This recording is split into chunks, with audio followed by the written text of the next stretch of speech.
Terima kasih Bapa yang baik, Engkau Bapa yang sungguh baik dalam hidup kami. Kami mau memuji, memuliakan nama-Mu senantiasa Tuhan.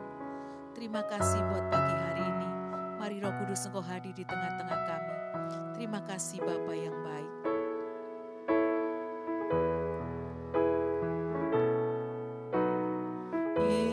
Yesus,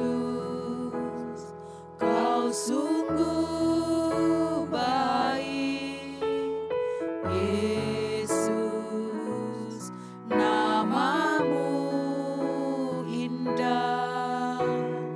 Yesus, ku cinta Kau selalu.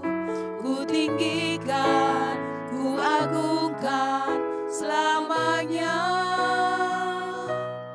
Ku mau memuji-Mu, ku selalu puji-Mu.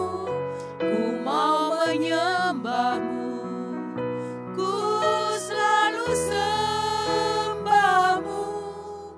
Kau yang layak terima semua pujian, kemuliaan hanya bagi Tuhan.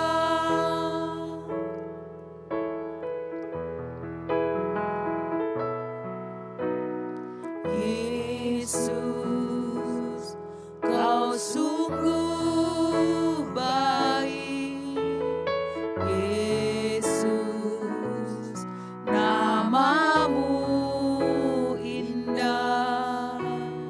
Yesus, ku cinta Kau selalu. Ku tinggikan, ku agungkan selamanya. Ku mau memuji-Mu, ku selalu puji-Mu. Ku mau menyembah-Mu, ku selalu sembah-Mu. Kau yang layak terima semua pujian, kemuliaan hanya bagi Tuhan. Oh, kami sembah Engkau Tuhan. Kami tinggikan nama-Mu, Yesus. Oh, haleluya. Haleluya. Kami puji Engkau Tuhan. Kami tinggikan nama-Mu, Yesus. Haleluya. Kira la la la la la la la mo. Kira ma ra la la la la la la mo. Kira ra la la la la la ma se oh. Kira ra ra la mo.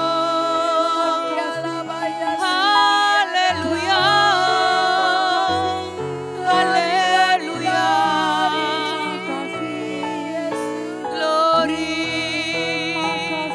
Kami tinggikan nama-Mu, nama yang berkuasa. Yesus. Haleluya. Haleluya. Oh. Haleluya. Glory. Kami bersyukur. Kami bersyukur. Glory. Haleluya. Kami bersyukur. Terima kasih Tuhan. Terima kasih Yesus. Terima kasih. Kami bersyukur padamu. Terima kasih Yesus. Haleluya, haleluya.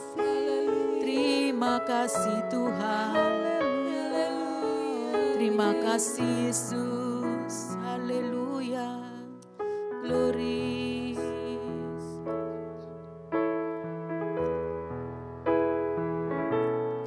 Ku mau memujimu, ku selalu pujimu, ku mau menyembahmu, ku selalu sembahmu. Kau yang layak terima semua pujian, kemuliaan hanya bagi Tuhan. Kau yang layak terima semua pujian, kemuliaan hanya bagi Tuhan. Kau yang layak terima semua pujian, kemuliaan hanya bagi Tuhan.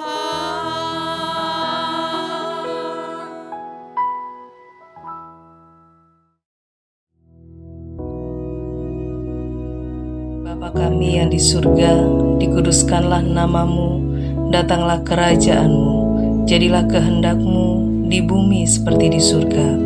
Berikanlah kami pada hari ini makanan kami yang secukupnya, dan ampunilah kami akan kesalahan kami, seperti kami juga mengampuni orang yang bersalah kepada kami.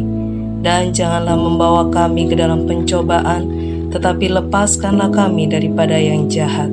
Karena Engkaulah yang empunya kerajaan dan kuasa dan kemuliaan sampai selama-lamanya. Amin.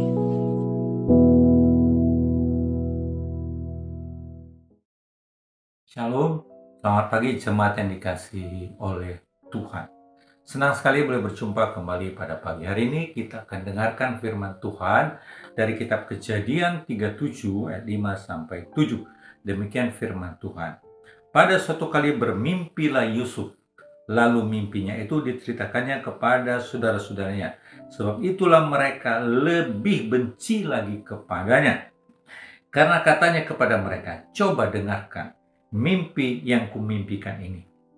Tampak kita sedang di ladang mengikat berkas-berkas gandum, lalu bangkitlah berkasku dan tegak berdiri, kemudian datanglah berkas-berkas kamu sekalian mengelilingi dan sujud menyembah kepada berkasku itu. Saudara yang kasih oleh Tuhan Yesus, dari firman Tuhan ini saya beri tema Fulfilling Divine Destiny. Kita mau belajar dari kehidupan Yusuf, bagaimana dia mengalami Fulfilling Divine Destiny. Dia mendapatkan suatu mimpi dari Tuhan. Luar biasa. Sehingga pada waktu mimpinya itu diceritakan kepada saudara-saudaranya, reaksi daripada saudara-saudaranya itu adalah apa? Mereka semakin benci. Kenapa mereka semakin benci? Karena memang Yusuf ini berbeda perlakuan orang tuanya terhadap dia. Karena Yakub punya anak Yusuf pada waktu Yakub sudah tua, maka dia sangat sayang kepada Yusuf. Dan ini sudah tidak disukai oleh saudara-saudaranya. Apalagi dengan mimpi yang diceritakan membuat saudaranya semakin benci kepadanya. Jadi namanya orang benci biasanya itu ada amarah di dalam hatinya, ada ketidakpuasan. Nah, sehingga suatu ketika waktu saudara-saudaranya pergi menggembalakan domba-domba ayahnya ke Sikem, maka Yakub menyuruh Yusuf untuk pergi melihat saudara-saudaranya. Mungkin Yakub sudah rindu, kok gak ada kabar-kabar ya dari saudara-saudara anak-anakku ini. Udah rindu dia, pengen berjumpa, karena kan zaman dahulu tidak seperti sekarang, ada HP dan segala macam ya. Jadi dia utuslah Yusuf ini untuk mencari saudara-saudaranya, untuk tahu bagaimana keadaan kabar dari saudara-saudaranya. Maka pergilah yang namanya Yusuf seorang diri.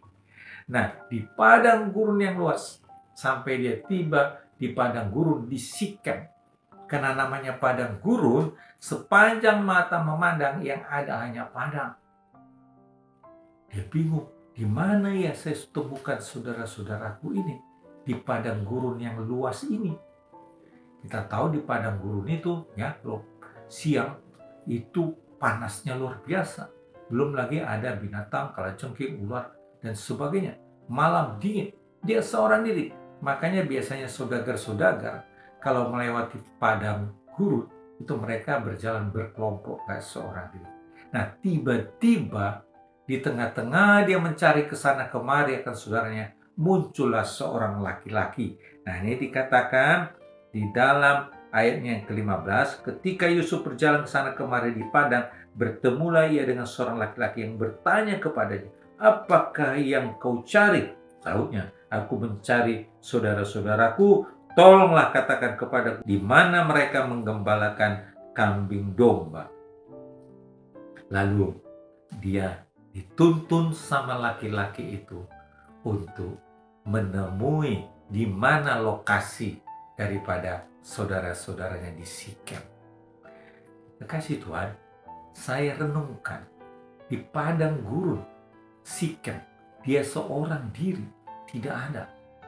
Lalu tiba-tiba ada muncul laki-laki. Saya yakin dan percaya itu bukan laki-laki biasa, tapi malaikat diutus Tuhan. Disinilah kita melihat penyertaan Tuhan menuntun Yusuf masuk ke dalam fulfilling divine destiny-nya. Ini awalnya. Bagaimana dia berjalan menemui saudaranya. Ada penyertaan Tuhan. Yaitu waktu dia dituntun di padang gurun di Sikem untuk menemui saudara-saudaranya. Walaupun akhirnya kita tahu, setelah dia berjumpa dengan saudara-saudaranya, yang dia dapatkan adalah apa? Bukan kabar sukacita, senang, tapi sebaliknya, karena memang saudara-saudaranya itu sudah gak suka sama dia. Bahkan mereka merencanakan untuk membunuhnya. Dapat saudara bayangkan betapa jahatnya saudara-saudaranya ini. Adikku datang dari tempat jauh untuk menemui aku. Malah mereka merencanakan yang buruk, hendak membunuhnya. Tetapi di dalam perundingan saudara-saudaranya, ada yang setuju, ada yang tidak setuju. Akhirnya diputuskan, udahlah nanti kalau kita bunuh kasihan ayah kita, sedih di dalam usia lanjutnya. Akhirnya mereka temukan ada sumur yang sudah kering. Akhirnya mereka bersepakat, dimasukkanlah Yusuf ke dalam sumur yang sudah kering itu. Saudara dapat bayangkan situasi yang dialami oleh Yusuf. Dia sukacita, senang pada saat bisa bertemu dengan saudara. Tapi imbalan yang didapatkan sebaliknya, malah dimasukkan ke sumur. Saya yakin waktu dia di dalam sumur itu sepanjang hari, mungkin dia bersedih, mungkin dia menangis. Kok demikian teganya, jahatnya saudaraku membawa aku masuk ke dalam sumur ini. Tetapi di dalam kondisi seperti itu, saya yakin dia tetap memegang apa yang diajarkan oleh orang tuanya. Dia tetap memegang mimpi yang dia terima daripada Tuhan di tengah-tengah situasi yang tidak enak.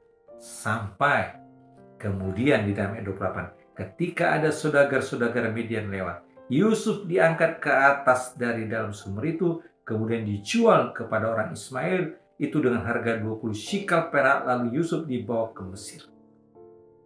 Waktu dia diangkat dari dalam sumur, ada harapan.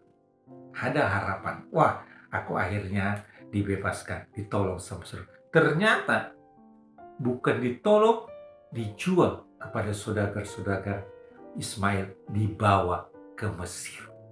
Dijual artinya dia jadi budak. Betapa sedih hatinya, berarti dia berpisah daripada saudara-saudaranya. Jemaat yang dikasihi oleh Tuhan Yesus, dia mengalami suatu penderitaan, lembah kekelaman yang sungguh sangat berat di dalam hidup. Sama seperti pada waktu Anda mendapatkan mimpi dari Tuhan, mendapatkan visi daripada Tuhan, tidak semudah seperti membalik tangan untuk Anda boleh sampai kepada visi mimpi daripada Tuhan.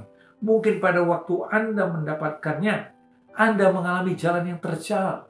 Mungkin orang mengolok-olok saudara, mungkin orang menghina saudara, mungkin orang menekan saudara, mungkin orang berkata, itu bukan dari Tuhan dan sebagainya. Bahkan mengucilkan saudara. Sama seperti Yusuf. Dalam keadaan seperti itu, saya yakin hatinya tetap, matanya tetap tertuju kepada Tuhan. Hati dan matanya tertuju kepada Tuhan. Karena dia sadar akan mimpi yang diberikan oleh Tuhan ke dalam dia. Bahwa suatu hari mimpi ini pasti akan terkenal. Maka dia pegang. Sampai waktu di Mesir. Akhirnya dia dijual kepada seorang. Ini orang yang punya kedudukan yang cukup lumayan, yaitu namanya Potifar. Ya, Potifar ini adalah kepala pengawal raja. Dia dijual kepada Potifar. Dia jadi budak di Mesir.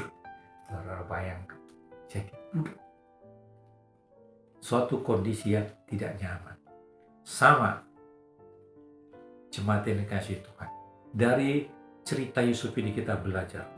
Waktu kita mendapatkan mimpi dari Tuhan, visi daripada Tuhan, jangan Anda membayangkan bahwa semuanya itu akan berjalan mulus, akan berjalan dengan gampang.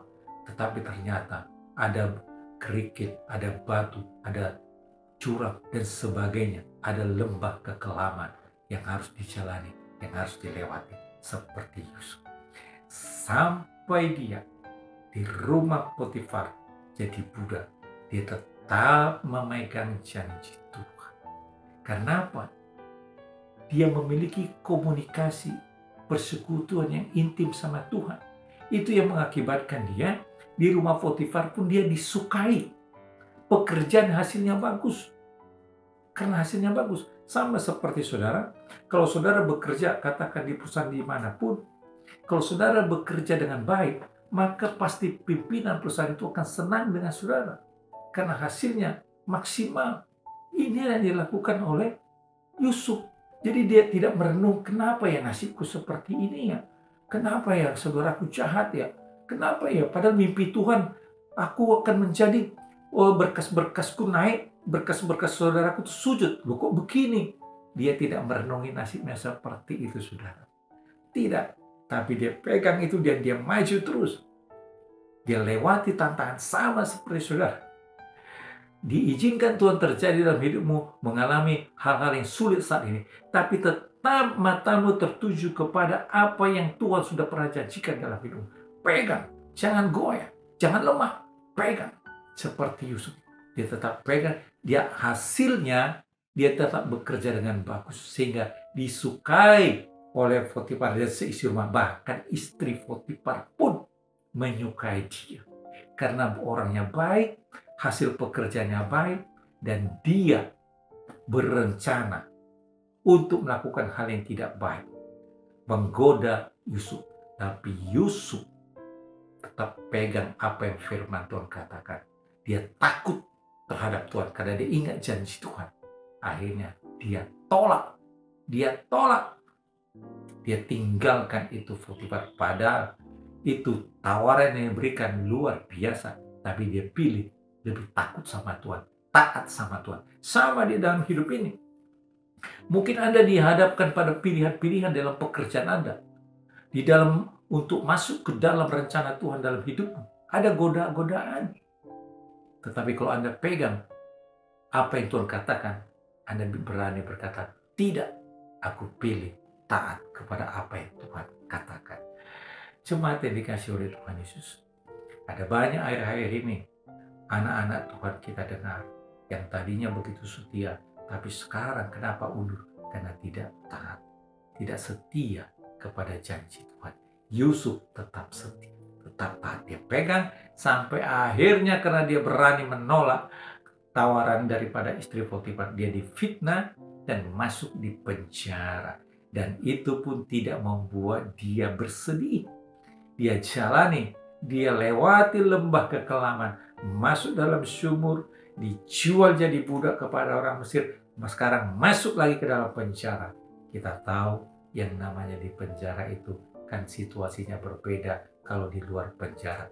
Karena banyak aturan-aturan dan tidak bebas, belum lagi perlakuan-perlakuan yang ada di sana. Tetapi di penjara pun Alkitab mencatat Yusuf disukai bahkan sama kepala penjara itu, diberi kepercayaan. Kenapa? Karena dia memegang janji Tuhan dan memiliki persekutuan yang intim sama Tuhan. Jadi dia tetap disukai karena dia memiliki persekutuan. Jadi tetap dia berlaku baik, dicurangi, dijahati, dia tetap berlaku baik, saudara. Dan inilah yang perlu kita teladani dari kehidupan Yusuf. Dimanapun Tuhan taruh, saudara, apapun situasi yang Tuhan izinkan terjadi dalam hidupmu hari-hari ini, ingatlah Yusuf, dia tetap pegang janji Tuhan. Dia tidak mengeluh, dia tidak bersungut-sungut, dia tidak kecewa. Kenapa Tuhan? Yang terjadi dalam hidup pun kok bukan seperti yang Tuhan katakan, tidak seperti nubuatan yang dikatakan, kok sebaliknya. Lalu mulai mengeluh, mulai meragukan. Tapi Yusuf tidak seperti itu. Dia tetap menjaga hubungan yang baik sama Tuhan. Dimanapun dia ditempatkan, maka dia disukai. Maka dia disukai. Sampai akhirnya dia keluar dari penjara karena menafsirkan mimpi daripada Raja Fir'aun. Karena ada penyertaan Tuhan. Kalau bukan penyertaan Tuhan, gak mungkin dia bisa menafsirkan mimpi.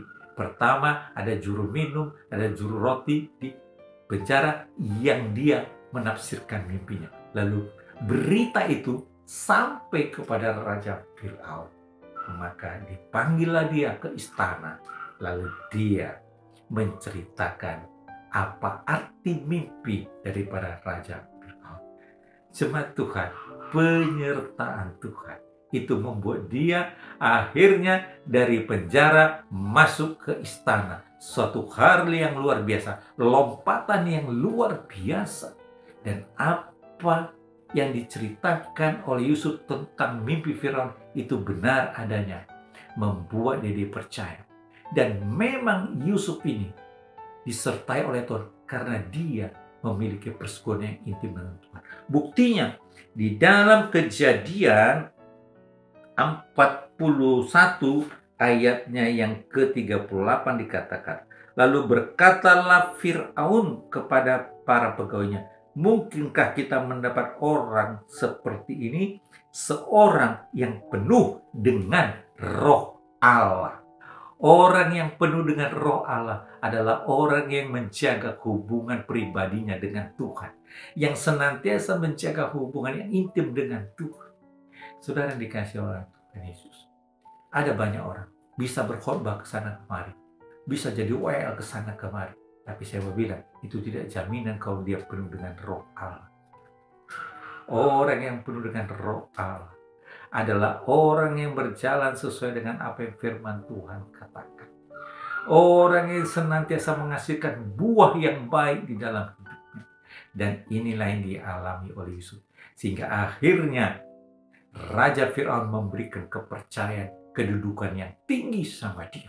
Dan bahkan di dalam ayat 44 dikatakan, akulah Fir'aun tetapi dengan tidak setahumu seorang pun tidak boleh bergerak di seluruh tanah Mesir. Betapa luar biasanya otoritas yang diberikan kepada Yusuf. Dipercaya menjadi orang nomor 2 di tanah Mesir. Oh, haleluya. Dia mulai masuk ke dalam fulfilling divine destiny-nya Tuhan dalam hidupnya. Sampai akhirnya seluruh bumi mengalami yang namanya kelaparan. Lalu dari seluruh bumi datang ke Mesir. Disitulah akhirnya dia berjumpa dengan saudara-saudaranya yang menjualnya kepada saudagar-saudagar Ismail. Menjadi budak. Sekarang bukan saja budak, tapi dia menjadi penguasa di Mesir. Itu karena penyertaan Tuhan. Dan kemudian benarlah saudara-saudaranya itu seperti mimpinya sujud menyembah kepada Yusuf. Dan pada waktu saudara-saudaranya tahu bahwa itu adalah Yusuf, adiknya yang mereka jual, mereka ketakutan karena mereka pikir, wah kami ini akan dipenjara, akan dibalas, akan disakiti. Tetapi tidak. Karena akhirat tadi mengatakan, Yusuf penuh dengan roh Allah. Orang yang penuh dengan roh Allah adalah orang hidup penuh dengan kasih.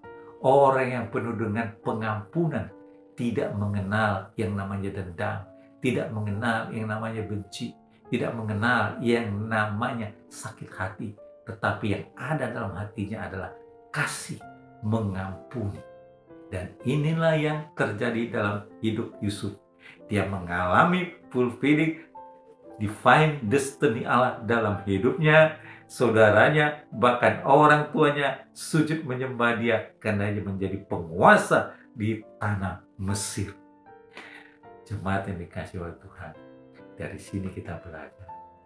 Tidak gampang memang untuk masuk dalam fulfilling divine destiny. Tapi kita belajar dari Yusuf. Sepahit apapun perjalanan hidupnya, dia tidak menyimpan yang namanya dendam, kebencian, sakit hati. Dia tidak lari dari janji Tuhan. Dia tetap setia, dia pegang apa yang firman Tuhan katakan sampai akhirnya dia masuk. Demikian juga saudara, hari-hari ini mungkin diizinkan Tuhan. Tapi ingatlah Yusuf. Ikutilah, teladani bagaimana dia masuk. Dia dipimpin roh Allah. Ada penyertaan Tuhan. Selama ada penyertaan Tuhan dalam hidupmu, pasti Roh Kudus akan menuntun Anda masuk ke dalam fulfilling divine destiny Anda masing-masing. Haleluya. Amin. Mari kita berdoa. Bapa, hamba berdoa bagi setiap jemaat yang dikasihi oleh Tuhan. Hamba percaya setiap jemaat Tuhan memiliki divine destiny daripada Tuhan.